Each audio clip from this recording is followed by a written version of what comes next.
पार्वती की तपस्या विषयक दृढ़ता, उनका पहले से भी उग्र तप, उससे त्रिलोकी का संतप्त होना तथा समस्त देवताओं के साथ ब्रह्मा और विष्णु का भगवान शिव के स्थान पर जाना।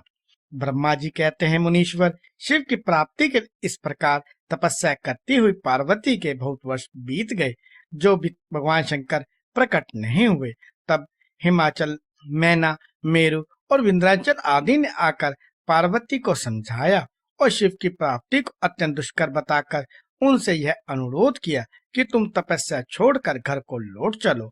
तब उन सबकी बात सुनकर पार्वती ने कहा, पिताजी, माताजी तथा मेरे सभी बंधु, मैंने पहले जो बात कही थी उसे क्या आप लोगों ने भुला दिया है? अस्तु, इस समय भी मेरी जो प्रतिज्ञा है उसे आप लोग सुन ले। जिन्होंने रोष में कामदेव को जलाकर भस्म कर दिया है, वे महादेव जी यद्यपि विरक्त हैं, तो भी मैं अपनी तपस्या से उन भक्त वत्सल भगवान शंकर को अवश्य संतुष्ट करूंगी। आप सब लोग प्रसन्नता पूर्वक अपने अपने घर को जाएं। महादेव जी संतुष्ट होंगे ही, इसमें अन्यथा विचार की आवश्यकता नहीं है। जिन्होंने कामदेव को जलाया है, जिन्होंने इस पर्वत के वन को भी जलाकर भस्म कर दिया है, उन भगवान शंकर को मैं केवल तपस्या से यहीं बुलाऊंगी। महाभाग्यं, आप यह जान ले कि महान तपोबल से ही भगवान सदाशिव की सेवा सुलभ हो सकती है। यह मैं आप लोगों से सत्य सत्य कहती हूँ। सुमधुर भाषण करने वाली पर्वत राजकुमारी शिवा, माता मेनका, भाई मैनाक, पिता हिमालय और मंदराचल आदि से उपयुक्त बात कहकर शीघ्र ही चुप हो गई। शिवा के ऐसा कहने पर वे चतुर चालाक पर्वत, गिरिराज, सुमेरु आदि पार्वती की बारंबार प्रशंसा करते हुए अत्यंत विस्मित हो जैसे आए थे वैसे ही लौट गए। उन सबके चले जाने पर सखियों से घिरी हुई पार्वती मन में यथार्थ निश्चय करके पहले से भी अधिक उग्र तपस्या करने लगी। मुनि श्रेष्ठ देवताओं, असुरों, मनुष्य और चराचर प्राणियों सहित समस्त लोक की उस महती तपस्या से संतप्त हो उठी। उस समय समस्त देवता, असुर, यक्ष, किन्नर, चारण, सिद्ध, साध्य, मुनि, विद्याधर, बड़े बड़े नाग, प्रजापति, गुहाक आदि अन्य लोग महान से महान कष्ट में पड़ गए, परंतु इसका कोई कारण उनकी समझ में नहीं आया। तब इंद्रादि सब देवता मिलकर गुरु बृहस्पति से सलाह ले बड़ी विहलता के साथ सुमेरु पर्वत पर मुझ विधाता की शरण में आए। उस समय उनके सारे अंग संतप्त हो रहे थे। वहां आ मुझे प्रणाम करके उन सभी व्याकुल और कांतिहीन देवताओं ने मेरी स्तुति करके एक साथ ही मुझसे कहा, प्रभु, जगत के संतप्त होने का क्या कारण है? उनका यह प्रश्न सुनकर मन ही मन शिव का स्मरण करके विचार पूर्वक मैंने सब कुछ जान लिया। उस समय विश्व में जो दाह उत्पन्न हो गया है वह गिरजा की तपस्या का फल है। यह जानकर मैं उन सबके साथ शीघ्र ही क्षीर सागर को गया। वहां जाने का उद्देश्य भगवान विष्णु से सब कुछ बताना था। वहां पहुंचकर देखा भगवान श्री हरि सुगत आसन पर विराजमान है।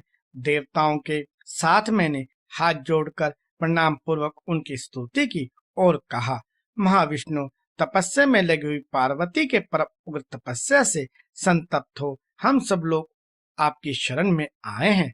आप हमें बचाइए, बचाइए। हम सब देवताओं की यह बात सुनकर शेष शैया पर बैठे हुए भगवान लक्ष्मीपति हमसे बोले। श्री विष्णु ने कहा, देवताओं, मैंने आज पार्वती जी की तपस्या का सारा कारण जान लिया, अतः तुम लोगों के साथ अब परमेश्वर शिव के समीप चलता हूँ। हम सब लोग मिलकर यह प्रार्थना करेंगे कि वे गिरजा को ब्याह कर अपने यहाँ ले आवें। अमरो, इस समय समस्त संसार के कल्याण के लिए भगवान से शिवा के पानी ग्रहण के लिए अनुरोध करना है। देवादिदेव पिनाकधारी भगवान शिव शिवा को वर देने के लिए जैसे भी वहां उनके आश्रम पे जाएं, उस समय हम वैसा ही प्रयत्न करेंगे। अतः परम मंगलमय महाप्रभु रुद्र जहाँ उग्र तपस्या में लगे हुए हैं, वहीं हम सब लोग चलते हैं। भगवान विष्णु की यह बात सुनकर समस्त देवता आदि हटी, क्रोधी और जलाने के उद्यत रहने वाले प्लंकर रुद्र से अत्यंत भयभीत हो बोले। देवताओं ने कहा, भगवान, जो महाभयंकर काला अग्नि के समान दीप्तिमान और भयानक नेत्रों से युक्त हैं, उन रोष भरे महाप्रभु रुद्र के पास हम लोग नहीं जा सकेंगे, क्योंकि जैसे पहले उन्होंने कुपित हो दुर्जय काम को जला दिया था, उसी प्रकार वे हमें भी दग्ध कर डालेंगे, इसमें संशय नहीं है। मुने इंद्र आदि देवताओं की यह बात सुनकर लक्ष्मीपति श्री हरि ने उन सबको संतानवा देते हुए कहा। श्री हरि बोले, हे देवताओं, तुम सब लोग प्रेम और आदर के साथ मेरी बात सुनो। भगवान शिव देवताओं के स्वामी तथा उनके भय का नाश करने वाले हैं। वे तुम्हें नहीं दग्ध करेंगे। तुम सब लोग बड़े चतुर हो, अतः तुम शंभु को कल्याणकारी मानकर हमारे साथ सबके उत्तम प्रभु उन महादेव जी की शरण में चलना चाहिए। भगवान शिव पुराण पुरुष, सर्वेश्वर, वर्णनीय, परात्पर, तपस्वी और परमात्मा स्वरूप हैं, अतः हमें उनकी शरण में अवश्य चलना चाहिए। प्रभावशाली विष्णु के ऐसा कहने पर सब देवता उनके साथ पिनाकपानी शिव का दर्शन करने के लिए गए। मार्ग में पार्वती का आश्रम पहले पड़ता था, अतः उन गिरिजानंदिनी की तपस्या देखने के लिए विष्णु आदि सब देवता कौतूहल पूर्वक उनके आश्रम पर गए। पार्वती के श्रेष्ठ तप को देखकर सब देवता उनके उत्तम तेज से व्याप्त हो गए। उन्होंने तपस्या में लगी हुई उन तेजोमयी जगदम्बा को नमस्कार किया और साक्षात सिद्धि स्वरूपा शिवा देवी के तप की पूरी पूरी प्रशंसा करते हुए वे सब देवता उस स्थान पर गए जहां भगवान वृषभध्वज विराजमान थे। मुने वहां पहुंचकर सब देवताओं ने पहले तुम्हें उनके पास भेजा और सुबह वे मदन दहनकारी भगवान हर से दूर ही खड़े रहे। वे वहीं से यह देखते रहे कि भगवान शिव कुपित हैं या प्रसन्न। नारद, तुम तो सदा निर्भय रहने वाले और विशेषता शिव के भक्त हो, अतः तुमने भगवान शिव के स्थान पर जाकर उन्हें सर्वथा प्रसन्न देखा। फिर वहीं से लौटकर तुम श्री विष्णु आदि सब देवताओं को भगवान शिव के स्थान पर ले गए। वहां पहुंचकर विष्णु आदि सब देवताओं ने देखा भक्तवत्सल भगवान शिव सुख पूर्वक प्रसन्न मुद्रा में बैठे हैं। अपने गुणों से घिरे हुए शंभु तपस्वी का रूप धारण किए योग पद पर आसीन थे।